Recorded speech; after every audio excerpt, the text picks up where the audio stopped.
So we just have to watch out on things like that. It's really the patient is not shedding off the fluid, but it's keeping it. The gut is slow.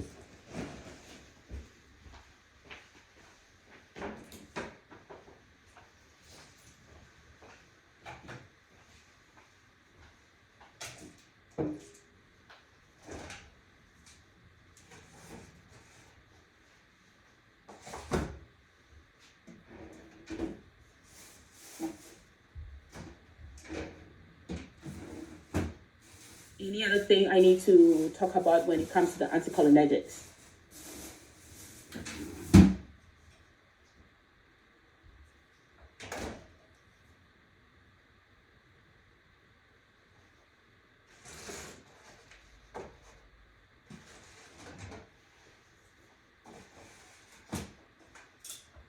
What would be the manifestations of like toxicity from an anticholinergic? With toxicity, you are looking at extreme version of whatever you see, and right now clinical characteristics will include anhidrosis, vasodilation induced flashing, severe form of urine retention, delirium, agitation, hallucination. They have what they call the memory aid: red as beet, dry as bone, blind as bat.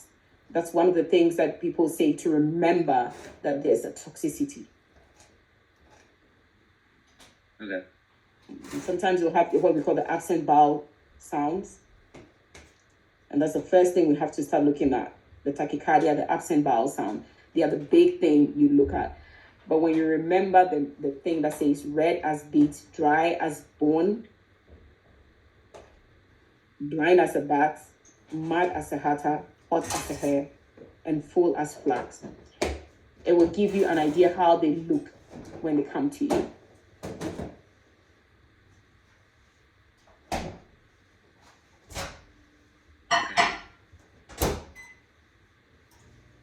Then the other neurological medications that I was supposed to discuss with you is the adverse effect of carbamazepine.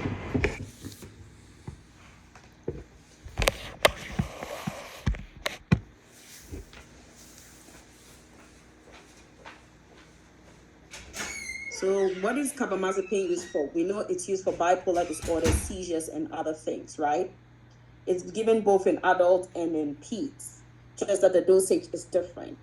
The contraindication for this medication is somebody who is hypersensitive to this drug, hypersensitivity to the TSAs, bone marrow depression, alcohol use, the elderly, and also knowing that the creatinine clearance of less than 10, they cannot take carbamazepine.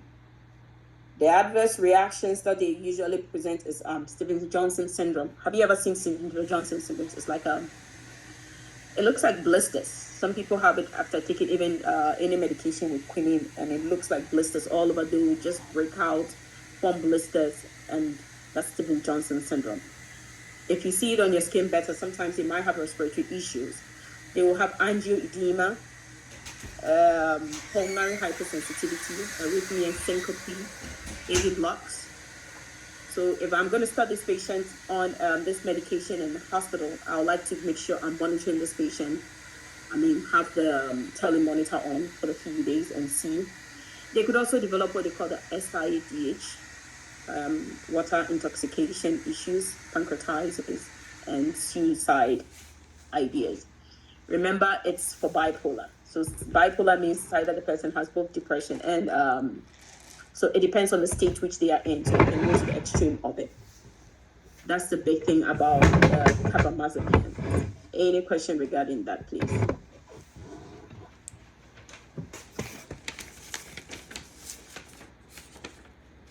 Jessica, are you okay there? I'm alive. Okay. Any questions so far? Deborah, are you okay?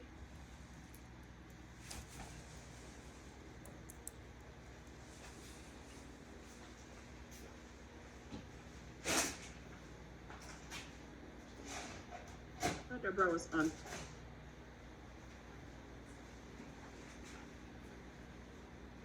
So we go to the antiemetics. So we have so many antiemetics that are being given in the hospital. And I know most of the time when we go, we see being given Zofran.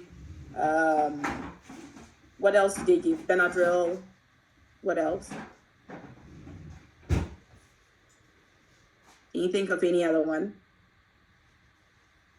It's mostly been Zofran whenever we're at the ER. Yeah, it's Zofran. So Zofran, it's also called ondansetron. So if you see Zofran, it's the same as ondansetron. Normally, it's given in chemo and most of the time post-op.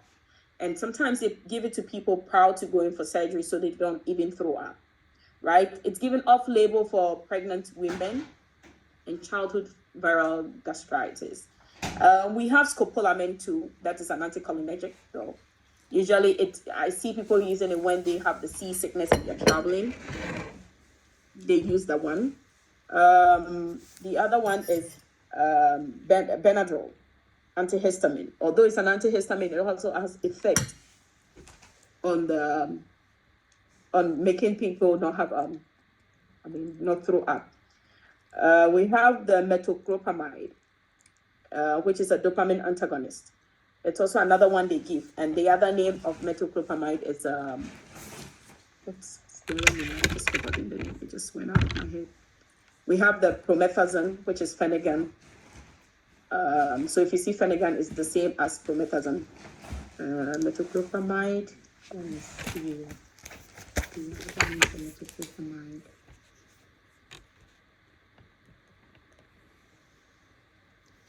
Metoclopramide.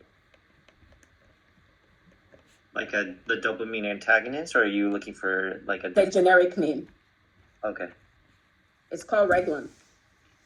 Reglan? Okay. Reglan, yes. So they also give Reglan a lot in patients. So scopolamine most of the time, and then dronabinol. I see most of the time when people are going for this, they're traveling on the sea and stuff, they give it to them for motion sickness. But the big thing is Zofran, it's most of the time for chemo patients. There's another one called Kytril. It's also given for chemo patients. So those are things you need to know. And since you are being given that medication, we have complications of those medications, which we need to watch out for in this patients. When it comes to the ondansetron, we have to give it 1 hour before chemo or before anesthesia.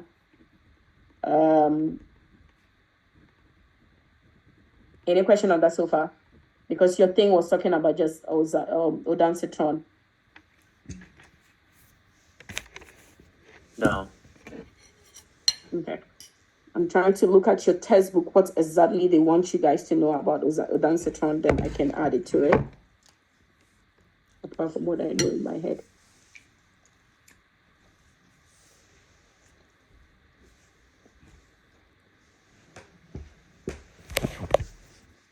It just shows that it could cause headache, diarrhea, and dizziness.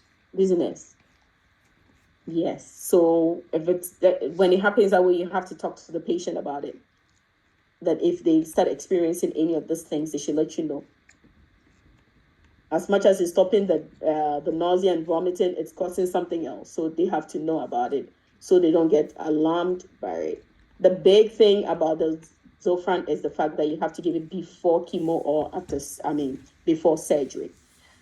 And with the chlorpromazine, it can cause orthostatic hypotension. So you want to make sure that you check the blood pressure, check your vital signs. You're watching for the QT wave changes that can show up. Any question on that? No.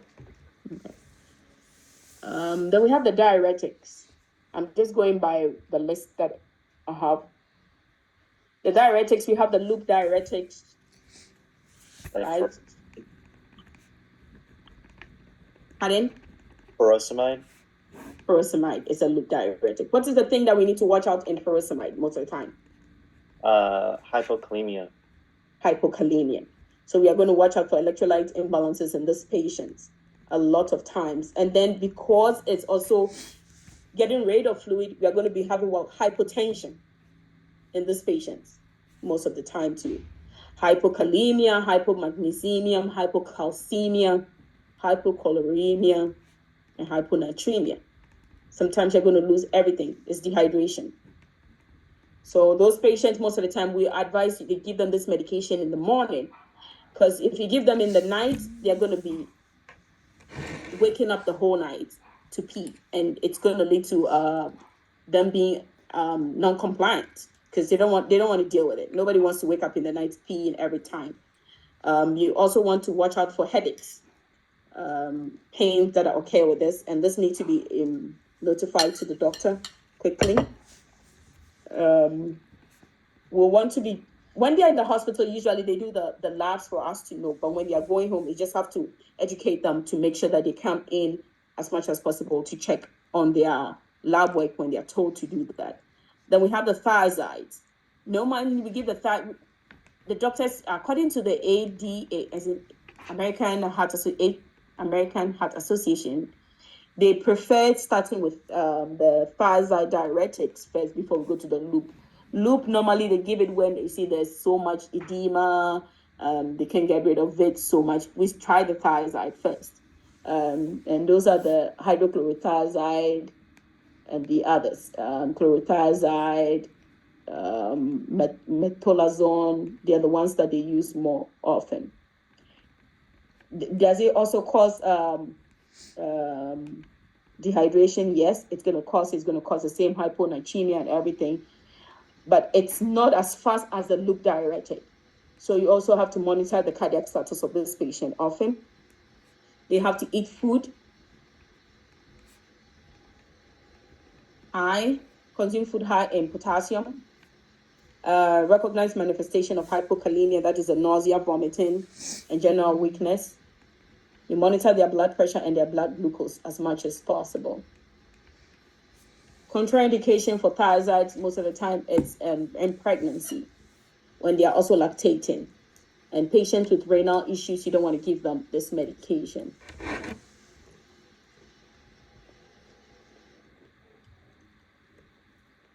Any question on this?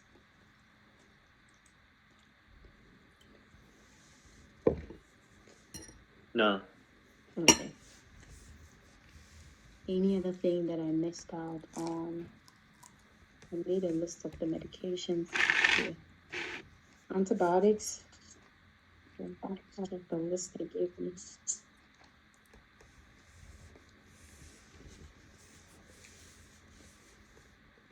You guys did the coagulation already, right? Yeah, the anticoagulation. Yes, and then you did what we call the medications, the pain meds, the opioids. We went through just anticoagulants and chemotherapy medications. Okay. Nothing about the opioids. No, nothing about opioids.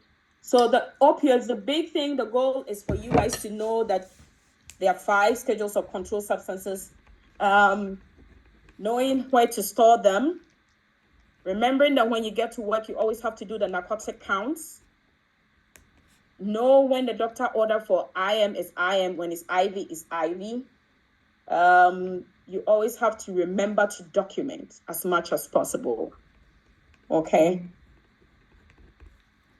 So we have to know that sometimes, yes, the patients might ask for something stronger. You also have to do your pain assessment all the time when it comes to opioids. We have the opioid agonist and opioid antagonist. The opioid agonists are the morphine, the codeine, the hydromorphones. The synthetic opioids are the meperidine, the fentanyl, and the methadones. They act by binding to the opioid receptors in the central nervous system. And most of the time, our patients want to go for that first. What are the big things to watch out in this is addiction? But patients don't get addicted in a day or two. It takes a while for them to get addicted. As much as possible, we want to make sure we do our pain assessment. Make sure we give the medication as per the requirements given. monitor them for the effect, the side effect, and the effect. Some of the side effects you have to watch out is, again, the constipation. Most of the time, they constipate. So the chronic patients, you want to make sure when the doctor prescribes it, you are also asking for what? You're asking for stool softness. Otherwise, the patient is going to come back. Okay? The big thing in the big hospitals are how many times that nurses go and override medication. You want to try as much as possible not to override those medications. You want to make sure you have somebody to co-sign with you. It could affect your license if you keep overriding your narcotics because they might think there's a diversion of the medication. Types of narcotics administration. We have the oral medications where we give them the oral one. We have the sublingual. Most of the time, the sublinguals are the Suboxone that we put under their tongue. We have the NG. Usually we crush the pills and give it to them. Then we have the IVs and the subcut. And sometimes, they give it through when patients are having chronic pains and they have the pain pump, and they put it through their back. Usually it's the CS, C-sessions and stuff that you watch out for. When we come to the opiate agonists, the side effects, central nervous system, we are going to look at the dizziness, the confusion, the insomnia, disorientation. It can also affect our blood pressure, our heart rates. Some people might have palpitations. Skin issues, people might have hypersensitivity to the medication when you give them IV. So you want to make sure your IV line is fine, it's not infiltrated. Everything is going on well with that line before you give the medication. You give it slowly. Visual disturbances, again, when you look at the CNS, patient who is confused, having dizziness, will not see well. GI-wise, I said the nausea, vomiting, constipation. It could also cause urinary retention. It also depresses your respiratory. Some people say they have muscle flaccidity. The word is not coming. With the opiate antagonist, most of the time, it's just a euphoria they have. Tachycardia again, the rash, urinary retention, and some allergic reactions. Anything about this medication that you need to know that I haven't mentioned yet? No, that sounds like everything for that. Yes. When we talk about safe medication administration, again, we have to know the right patient, right medication, right time, the right dose. You're giving it the right route. Sometimes together you want to give it by the route you want, which is prescribed, but you cannot because the patient doesn't have an IV line. You definitely have to call the doctor and ask, hey, this patient doesn't have an IV. What do you want us to do? Because some medications can both be given IV and IM. So you want to know which one is which. And then sometimes it's capsule. And then they deliver capsule and you find out that capsule cannot be crushed. The patient has an NG. You immediately want to call the doctor again, change it. Or it's oral and then the patient got intubated. You want to find out what they want you to do. Safe medication. And always watch out for the effects and the side effects. We talk about therapeutic communication, patient refusing medication. How do we communicate this to the patient? You want to make sure that you tell the patient the medication that you are going to give. Educate the patient on the medication, the effect, and possible side effect, not everything to scare them as much as possible. If the patient refuses, you still have to re-educate and reiterate this to the patient. Document. Patients can refuse because maybe CNS-wise, they are not there. But you want to make sure that as much as possible, you give them enough information to make an informed decision, okay? Then they have what they call the determining medications interaction with food. It's another thing that I was supposed to discuss with you. There are some medications. What medications don't go well with grapefruit? Anybody?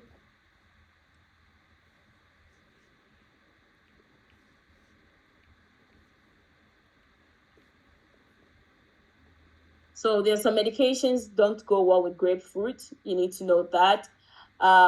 Ginger, they call it the 3 Gs, ginger, ginkgo, and garlic also affect some of our cardiac medications and some of our clotting medication, anticoagulant.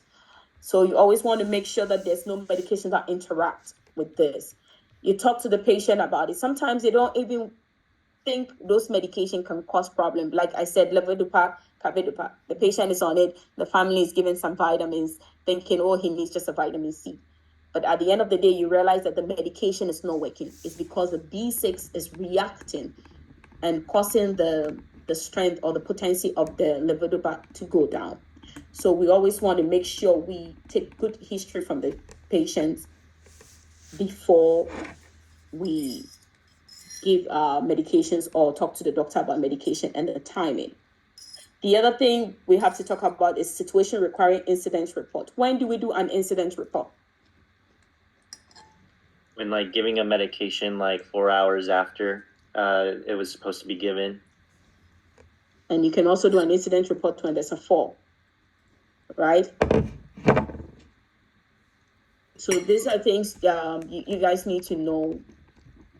You have to know in medication, yes, you have to do that. And then, you know, those medications that are timed, like vancomycin, that have, you have to draw the trough and peak. You need to make an incident report about it and also inform pharmacy. Another one is heparin when they're on it. And you have to do the PTT at a time and things like that, that you have to titrate the medication. You need to make an incident report and things like this. Prep the patient, the right medications. Okay, we talked about the rights of medications already. Today, those who were here, they talked about TPN already, right? Deborah. Jerry, do you guys talk about the TPN? The last time you spoke with For TPN, no. We talked about the TPA though for the anticoagulants, but not TPN. No. TPN. In Sims Lab, we did, yeah. Please, can you just give us something small you guys did on Sims Lab today on TPN, so Jared can also hear it, because I hear 10 of you were there. Just don't stop it abruptly, because it can like titrate it down, because it can cause hypoglycemia. Mm-hmm. I forgot. It's in my notes, but I'm driving. Okay. Yeah, so the other thing you need to know about TPN is sometimes the doctor will order TPN and the patient has a peripheral line. You can never give a TPN through a peripheral line. It has to be PIC line, central line. So TPN is that. And so if the patient doesn't have it and the doctor writes TPN, you can call pharmacy and say, hey, the patient has a peripheral line. So we need to switch to what? TPN. When they're on TPN, you want to monitor their electrolytes. You also want to monitor their blood sugar level. That's another big thing you need to be watching out on this patient. The bag is changed. Every hospital has their protocol. Some change it at 4 o'clock every evening. Some people say 6 p.m. It's 24 hours for some say 12 hours. So you have to look at the protocol for each hospital and go by it.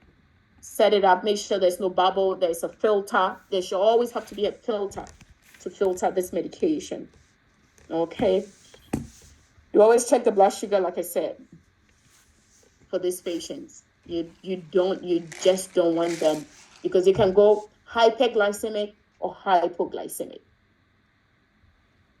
Watch the contents. And so when the TPN comes, you have to be 2 people checking it. You check every content in it matches with what is on the order. Because there are times they don't match. So you want to make sure the pharmacy has added everything and you're matching, and somebody watch you and then co-sign. Because normally TPN, I think, is 2 people signing on it. Any question regarding that? Can somebody eat whilst being on TPN? No, wouldn't that affect the blood sugar level? Yes. So I would say no for that. Yes and no. Sometimes some people have it and they give them something by mouth, but something small, maybe because they're malnourished. And so they're giving them the TPN also to boost it up. In TPN, you have to have like 10% dextrose in case the TPN replacement isn't available, right? Wonderful. Yes, because when we don't have it, we have to put up some IV fluid, because you don't want that patient to run into what? Hypo. Mm-hmm. And we always want to do that. And this is also another thing that we report. The TPN comes, it doesn't have the filter. You cannot hang it with a regular filter. It has to come with its IV given set, because it has a filter in it. And if you cannot, you have to call pharmacy, let them know, hey, you have to do this, we are waiting for you. If you are delaying care, this is also something you can do an incident report on. Any question on that? Another topic that I was supposed to talk about is iron deficiency. Iron deficiency, and it said iron deficiency, we give both oral iron tablets or iron being given as parenteral. We have the iron ferrous sulfate, and the parenteral is always the iron destran. One big thing you need to know is that iron is poorly absorbed by the body.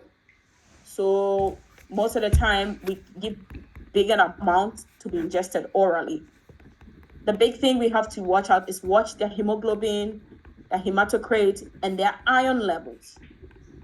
Sometimes somebody might be having low hemoglobin and people think, oh, it's iron. No, it might not be iron. It might be bleeding, or it might not be bleeding. It's iron deficiency. So we want to check all this when the blood is ordered. You want to make sure that with females, yes, sometimes our iron level is low, especially when they are in the stage that they are not in menopause. They are still shedding every month. Their iron levels will not be as normal as everybody, because every month they shed some off. But when you see the iron level is way low, they need to be on iron to keep them going. Complication about it is most of the time people don't like taking iron tablet because it causes the nausea, vomiting, heartburns, cramps in the tummy. So with this, you want to make sure you tell the patient he can take it with food. Although food will not let it get absorbed, I mean, it interacts with it. It's better the patient take it and get some in than nothing. Another big thing is that it changes the stool color of the patient. So you want to let them know that their stool can become black, but this will resolve with time. When it's iron orally liquid one, it can stain.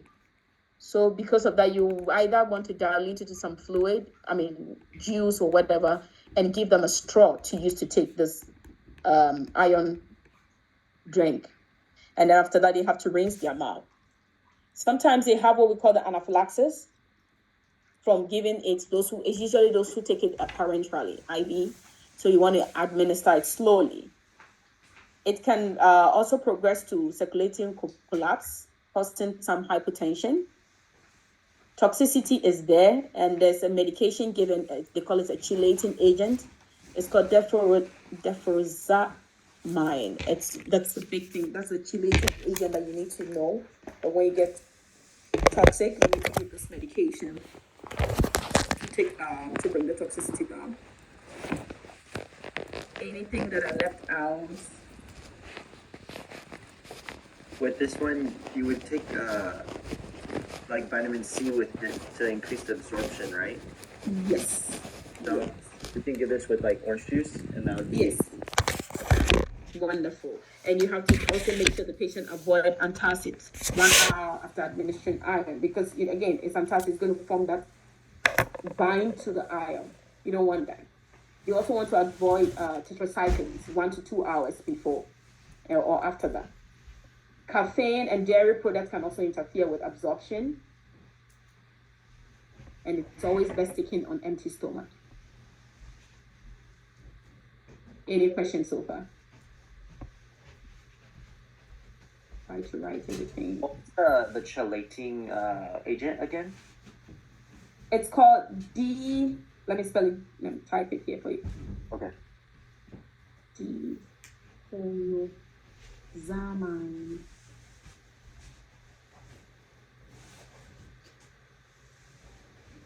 I sent it. Thank you. Then we have to know something about, let me see which one is it. You know about the cephalosporins antibiotics reaction, allergic reaction, right? What are cephalosporins? Anybody?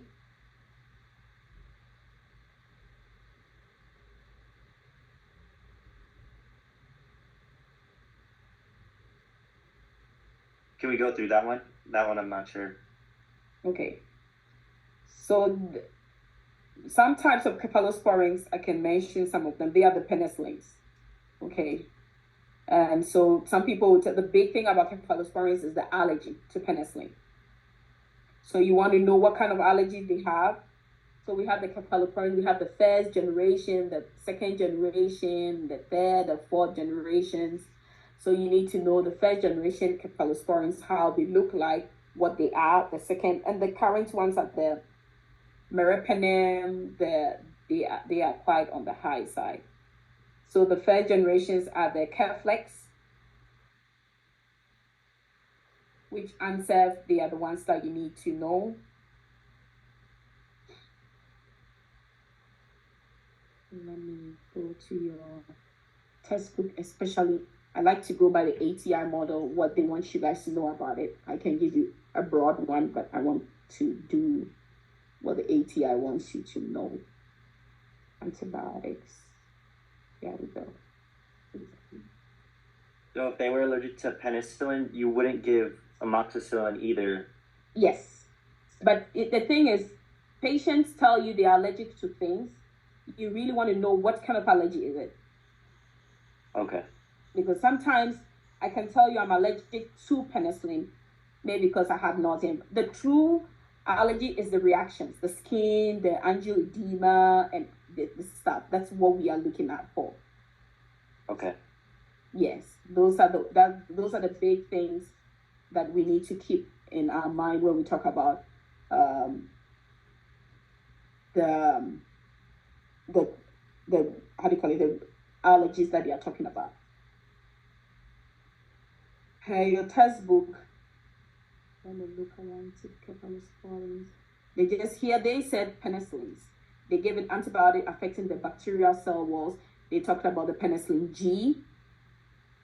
And then the narrow spectrum penicillin. So the narrow spectrum is the penicillin G, and the broad spectrum is the amoxicillin, the augmentin, which is also called amoxicillin clavulinate. That's what we call the augmentin.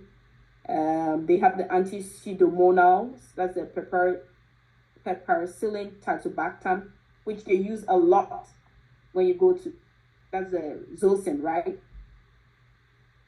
You see a lot of zosyn there. Yeah. Yeah, they give it. So you just want to know that they destroy the cell walls, and they are considered as the beta-lactam antibiotics. The big thing is when you're going to give these medications, again, allergy. When you hand this medication, you want to be with this patient for 30 minutes to see they are not showing any allergy reaction. If they have any reaction, you tell them the signs and symptoms, what they should watch out for, and report it quickly. Ensure there's epinephrine and respiratory support the first time you give it. Okay.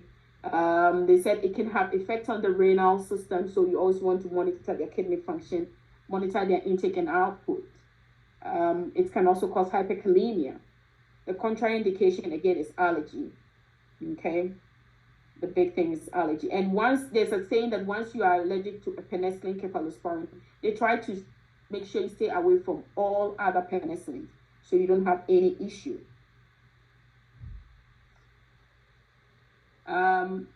What's the alternative to that?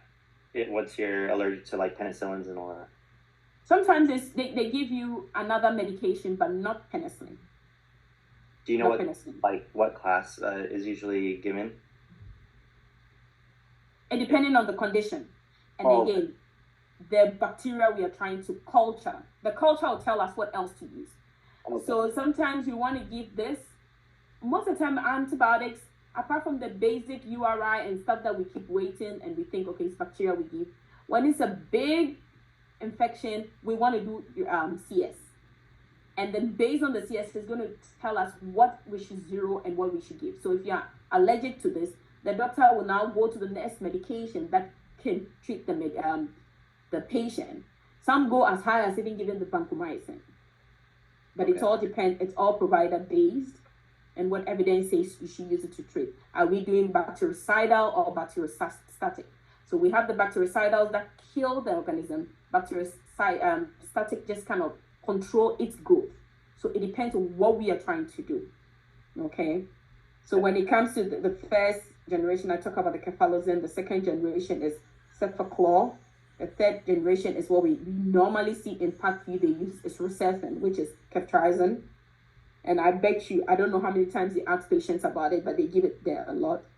Fourth generation is the cefepime, and the fifth is they said ceftaroline, and it's effective against most of the time MRSA. Right now, people with MRSA, you treat it today and they still come back. So I don't know what about MRSA. They come back and you swab them, they still sometimes are positive. And so some hospitals even don't right now do contact precaution for MRSA of the nerves, because they just use those creams to apply to it instead of giving a whole antibiotics, especially when it's the nerves. Any question on that? No. Okay, let me look at the next topic they have here. They have antibiotics that affect protein. Is protein antibiotics affecting protein synthesis? Cell wall synthesis. They have the vancomycin, which is poorly absorbed in the gut, so it's always IV. They have the phosphosamide, which is also another one. And the televacin is also, they are all new medications. Usually they are antibiotics that destroy the cell walls and the microorganisms. They use it in MRSA, staphylococcus, and treatment of Pseudomonas. Complication is more of ototoxicity with vanco. So you have to monitor for hearing loss. Make sure you are checking the vancotropes. So that's one medication. Again, it's based on the trough and pick. They kind of adjust it. So you always have to watch out and look for these results before you hang your medications.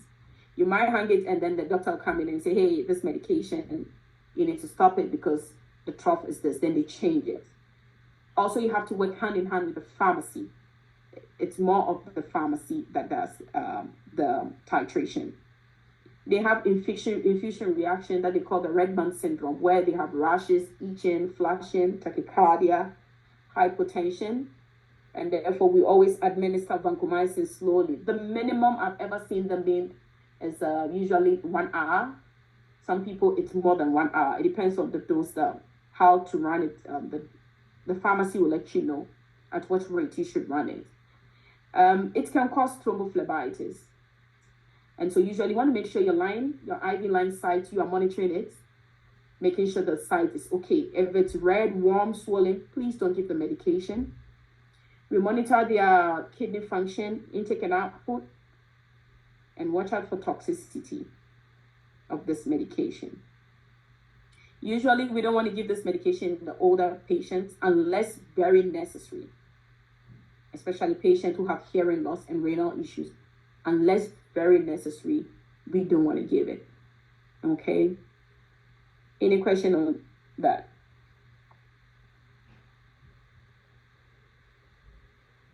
Can I go to the next topic? Yeah, you can go on. Let's see what I have on the list here. I hope that it's helping, or it's not. Let me know what it's going on. This is helping for me. Okay. I see we have medication, GI, immunization. What is the contraindication for varicella, receiving varicella?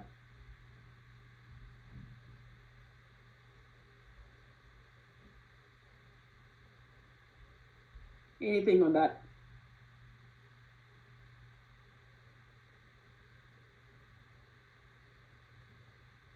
That was gelatin. You can't give the immunization for varicella if they're allergic to gelatin. Good. How about egg? Egg. Because I know some vaccines too, you cannot give it when somebody has allergy to egg, right? Yeah, for influenza vaccine. Wonderful. The next topic I have on my list is airflow. They have something on airflow. They said you have to monitor for reaction of how do you call it? Effectiveness of theophylline. And usually, when do we give theophylline? COPD. That's the big thing. And it's a methylxanthin. The group it belongs to is called methylxanthin. It relaxes the bronchial muscles, resulting in bronchodilation. Now previously they said it was a first line for asthma, but now no more. They use it only for chronic and COPD. The complications are most of the time they have this dysthenias and seizures. So we have to always monitor their blood levels when they're on it. Their therapeutic range is 5 to 15.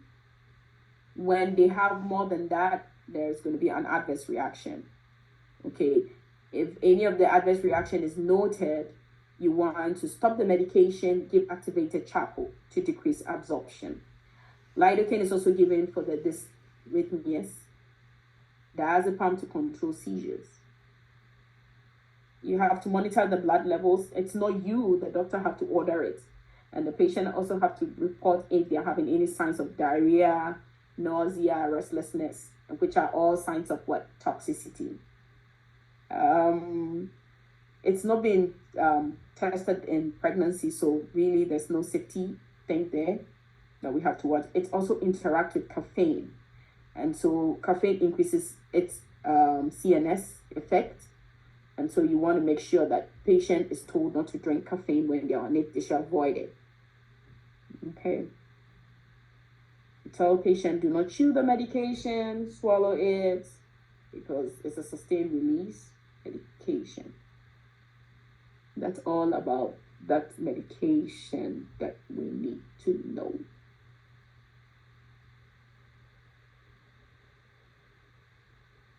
Anybody know any adverse effect of diazepam?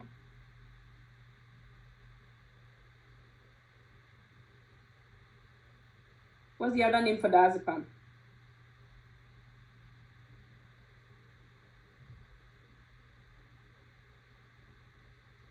The other name is Valium.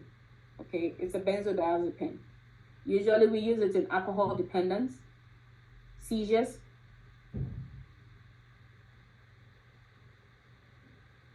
So when it's used in alcohol dependence, so you don't want to, the person cannot take it with alcohol. So the big thing is respiratory depression when patients take this. It's just like the way the narcotics have their issues. People become dependent on it, they abuse it. There's suicide thoughts on this medication, hypotension, fatigue, aphasia. We are not worried about aphasia, the depression, but we are worried about the suicidal, the dependence on it, tremors, urinary retention. And so patients on these medications need to be monitored. Their LFTs also have to be monitored so that we don't also mess up their liver function. Any question on that?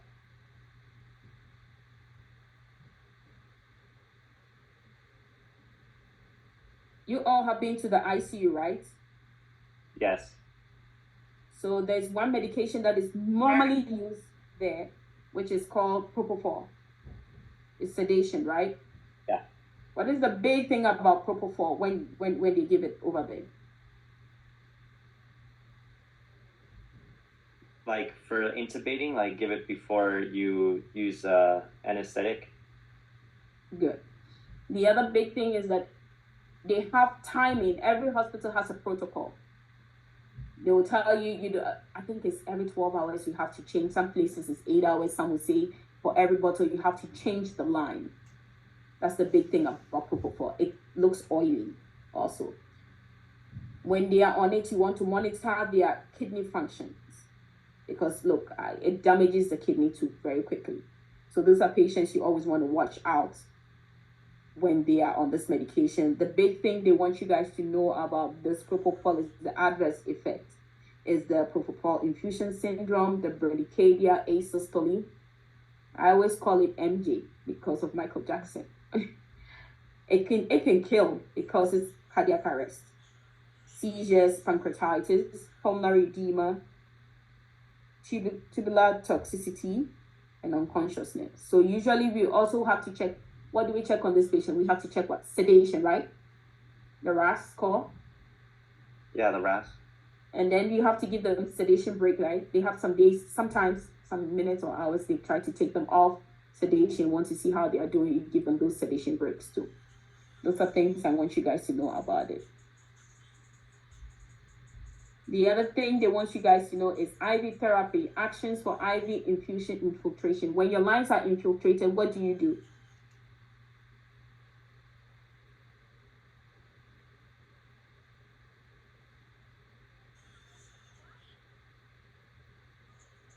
Anybody? Or I can continue talking. I don't mind. What do you do for IM administration? IV infiltration, when your IV gets infiltrated. Would that be the put pressure on the site if it got infiltrated, or? You take the IV line out, clean the sides, put compress on it.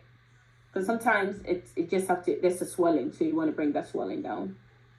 Okay, you don't want to give medication through that IV line. You want to make sure during your shift you check your IV site as much as possible. The moment you see leakage, we need to take it out because it can cause extravasation of the vessel and the tissue around that area, because some of these medications like Vanco and things are very strong and they can destroy the tissue. And so those are some of the big things you need to watch out in this patient. Anything about anti-lipemic, that's those anti-lipid medications that they take.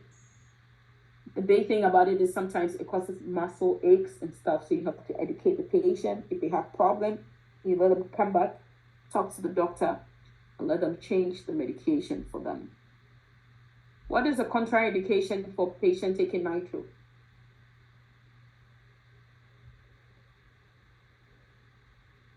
Nitroglycerin, contraindication.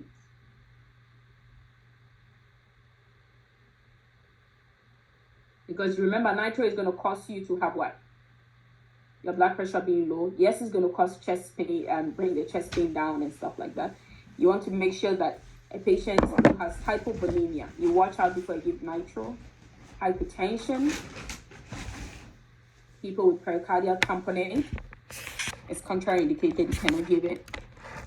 Cardiomyopathies, restrictive one especially, you don't give it. Malabsorption, GI issues, and again, it's always, I always tell people, benefit outweighs the risk. If a patient is having chest pain right now, blood pressure is low, I bet you will give him the nitro because it's part of the protocol. But if I'm going to give this nitro, then I have to have some IV fluid, also what, an IV line in place to put IV fluid in, because this patient is going to have hypotension. It's going to drop that blood pressure quickly. Okay, because remember, it's a vasodilator.